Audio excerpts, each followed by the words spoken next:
Islam has some incredibly odd teachings, and I'm putting that mildly. But every once in a while, we come across a command that's so unbelievably absurd on so many levels. We can only wonder why Muhammad wasn't laughed out of Arabia when he delivered it to his followers. Take, for instance, Muhammad's solution to the following problem. Suppose a man and a woman, who aren't married to each other, need to be alone together for some reason. Perhaps the man is a household servant and the woman's husband goes away on business trips. How are the man and the woman, who aren't married to each other, supposed to avoid having sex? This problem was actually brought to Muhammad, and Allah himself provided the solution. Allah, in his timeless wisdom, revealed in the Quran that in order to prevent any sort of illicit sexual encounter, the woman should breastfeed the grown man 10 times. This will technically make the woman the man's foster mother, so they won't be tempted to have sex. Now, if you're thinking to yourself, 10 breastfeedings, that's too much, don't worry, Allah has got you covered. Even though the Quran is supposedly Allah's eternal word, Allah eventually changed his eternal mind about the need for 10 breastfeedings. 5, it turns out, is quite sufficient. Sahih Muslim, 3598. It was narrated from Amra that she heard Aisha say, when she was mentioning what kind of breastfeeding makes a person a mahram. A mahram is a relative you're not allowed to marry or have sex with. 10 definite breastfeedings were revealed in the Quran, then 5 definite breastfeedings were revealed too. Notice that Aisha says these verses were revealed in the Quran. Let's read another. Sahih Muslim, 3597. It was narrated that Aisha said, among the things that were revealed of the Quran was that 10 definite breastfeedings make a person a mahram. Then that was abrogated and replaced with 5 definite breastfeedings, and the Messenger of Allah passed away when this was among the things that were recited of the Quran. So Allah revealed 2 Quran verses about breastfeeding adults. One verse requiring 10 breastfeedings, which was later abrogated by a second verse requiring 5 breastfeedings. Aisha specifically says that this was among the things that were recited of the Quran when Muhammad died. But you can read the Quran we have today until your brain falls out, and you won't find either of these verses. So what happened to them? Well, Aisha tells us what happened to the first verse in Sunan ibn Majah, 1944. It was narrated that Aisha said, the verse of stoning and of breastfeeding an adult 10 times was revealed, and the paper was with me under my pillow.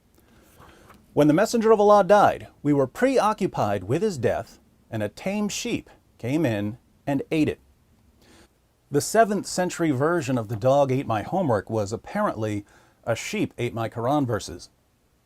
That explains the disappearance of the verse requiring 10 breastfeedings, but the other verse commanding 5 breastfeedings isn't in the Quran either. So we can only conclude that both verses on breastfeeding adults were eaten by Aisha's sheep. Now, was this a mere accident, or was there something more sinister afoot? Let's see if we can solve the mystery of the missing verses. The case begins with a woman named Sahla. Sahih Muslim, 3600.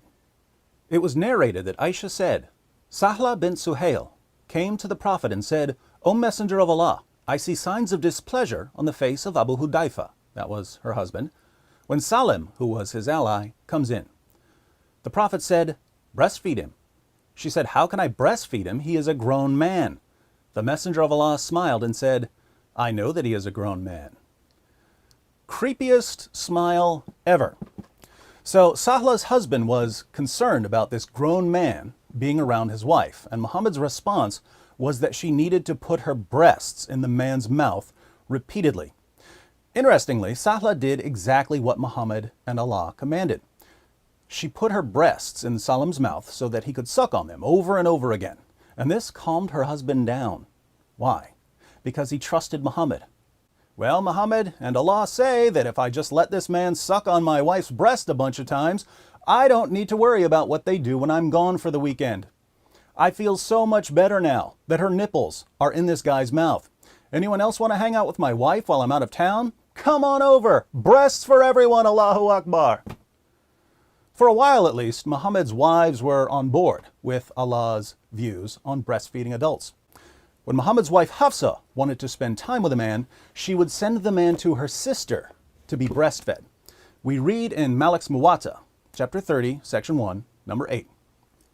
Hafsa, al-Mu'minin, mother of the believers, sent Asim ibn Abdullah ibn Sa'd to her sister Fatima bint Umar ibn al-Khattab for her to suckle him 10 times so that he could come in to see her. She did it, so he used to come in to see her. Hafsa couldn't breastfeed Asim because she didn't have children, so she had her sister breastfeed him 10 times, which transformed him into Hafsa's foster nephew. Eventually, however, most of Muhammad's wives, including Hafsa, became disgruntled over the practice. After retelling the story about Muhammad ordering Abu Hudayfa's wife to breastfeed a grown man, Malik's Muwatta, chapter 30, section 2, number 12, continues with this.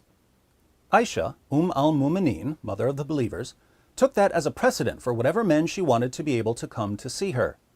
She ordered her sister, Kulthum bint Abi Bakr as-Siddiq, and the daughters of her brother to give milk to whichever men she wanted to be able to come in to see her. The rest of the wives of the Prophet refused to let anyone come into them by such nursing. They said, "No, by Allah, we think that what the Messenger of Allah ordered Sahla bint Suhail to do was only by an indulgence concerning the nursing of Salim alone. No, by Allah, no one will come in upon us by such nursing." We find the same thing in Sahih Muslim 3605, where Muhammad's wife, Salama, declares, "The other wives of the Prophet used to refuse to admit anyone on the basis of that breastfeeding of a grown-up. They said to Aisha, 'By Allah, we think that this is a concession which the Messenger of Allah granted only in the case of Salim. No one will enter upon us or see us on the basis of this type of breastfeeding.'" So Muhammad's wives were claiming that the command to breastfeed adults only applied to Abu Hudayfa's wife in the case of Salim. This explanation obviously doesn't work for 3 reasons. 1, there were 2 Quran verses about breastfeeding adults. Whichever verse was meant for Abu Hudayfa's wife, what was the other verse for? 2, we know that Abu Hudayfa's wife was told to breastfeed Salim 5 times. So the situation with Abu Hudayfa arose after the verse requiring 10 breastfeedings had been abrogated. The verse requiring 10 breastfeedings therefore couldn't have been revealed about Abu Hudayfa's wife. 3, as we've seen, Muhammad's wife Hafsa had her sister breastfeed a man 10 times, which means that this was already being practiced before Abu Hudayfa became concerned about his wife and Salim. So there's no way the commands to breastfeed adults only applied in one specific case, and Muhammad's wives knew this. And yet they used their glaringly false interpretation to reject the practice. Apparently, Muhammad's wives had more common sense than their husband and their God. They realized how silly it was for grown women to put their bare breasts into the mouths of grown men in an attempt to avoid sexual tension. They understood that it was absolutely ludicrous for Aisha to keep sending men to suck on her sisters' and nieces' breasts whenever she wanted to be alone with the men.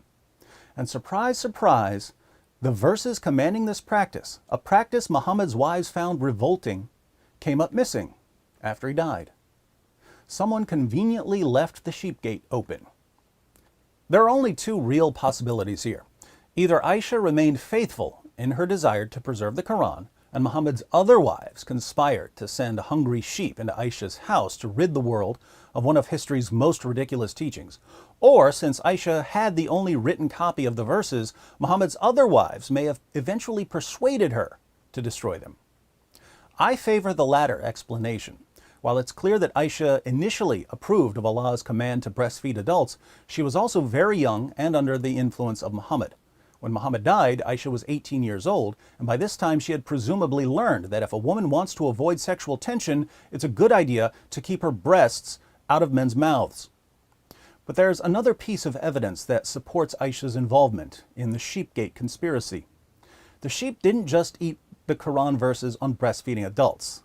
It also ate the Quran verse on stoning adulteresses. Aisha was once accused of adultery, and if Muhammad hadn't received a special revelation proclaiming her innocence, she could have been stoned to death.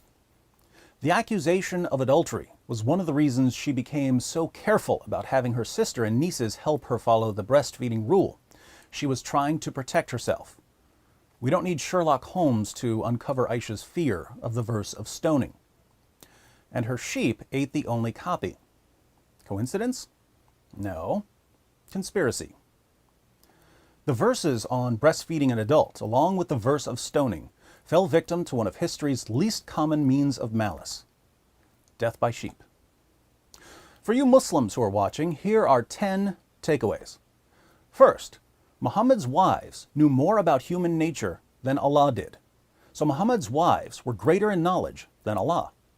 Second, in the Quran, Surah 15, verse 9, Allah promises to protect the Quran from corruption. And yet Muhammad's wives were able to destroy verses of the Quran. So Muhammad's wives were greater in power than Allah. So was the sheep. Your God couldn't protect the Quran from a sheep. Third, Muhammad's wives had the courage to remove this awful teaching from the Quran. So they were greater in goodness than Allah. Question: if Muhammad's wives were greater in knowledge, power, and goodness than Allah, why are you worshiping Allah? Fourth, if Muhammad's wives were willing to deliberately destroy verses of the Quran, it seems that they may have recognized that they were married to a false prophet. Unfortunately for them, since the penalty for leaving Islam is death, they had to keep quiet about their apostasy. Fifth, many Muslims today don't believe in the doctrine of abrogation, the doctrine that some Quran verses abrogate or cancel other Quran verses. And yet your most trusted sources are filled with examples of Quran verses abrogating other Quran verses. Why do modern Muslim beliefs so frequently contradict orthodox Islamic doctrine? Sixth, you believe that the Quran is an eternal tablet in heaven. But notice that this eternal tablet is incoherent.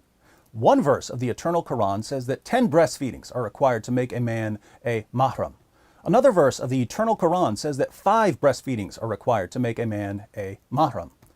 The Quran is eternally incoherent. Seventh, the Quran you read today is different from the eternal Quran.